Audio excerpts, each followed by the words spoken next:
राजस्थान के एक छोटे से गांव में पीपल का एक बहुत पुराना पेड़ था। गांव के बुजुर्ग कहते थे कि वहां रात में कोई नहीं जाता क्योंकि उस पेड़ पर एक औरत का साया रहता है। कहा जाता था कि सालों पहले उस गांव में एक नई दुल्हन की हत्या हुई थी। किसी ने उसे पीपल के पेड़ से बांधकर मार दिया था। तब से उस पेड़ के नीचे अजीब घटनाएं होने लगीं। गांव वाले कहते थे कि आधी रात को उस पेड़ से कंगन की खनखनाहट और चूड़ियों की आवाज आती है। कई बार लोगों ने देखा कि सफेद कपड़ों में एक औरत पेड़ के नीचे बैठी बाल संवार रही होती है, लेकिन जब कोई पास जाता वह गायब हो जाती।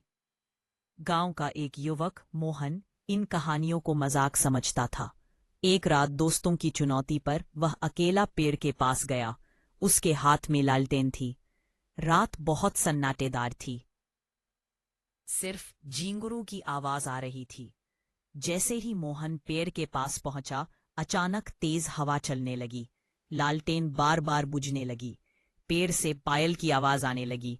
मोहन ने हिम्मत करके आवाज लगाई, कौन है वहां? तभी अचानक पीछे से किसी ने उसका नाम फुसफुसाया, मोहन।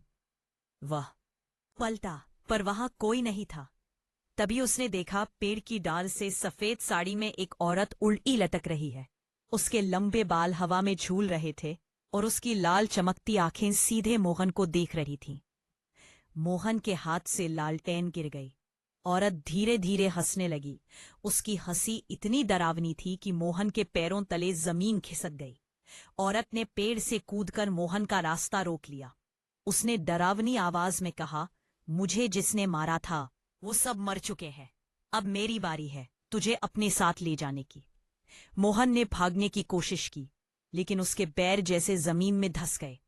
औरत ने उसका हाथ पकड़ लिया। मोहन चीखता रहा, लेकिन कोई उसकी आवाज नहीं सुन पाया।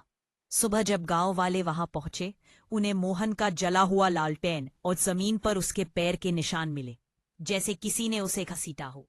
पेड़ पर ताजा खून की बूंदें भी टपक रही थी। तब से लोग कहते हैं कि अगर कोई रात को उस पेड़ के पास जाता है तो उस औरत की धीमी हंसी सुनाई देती है और कभी कभी लाल आंखें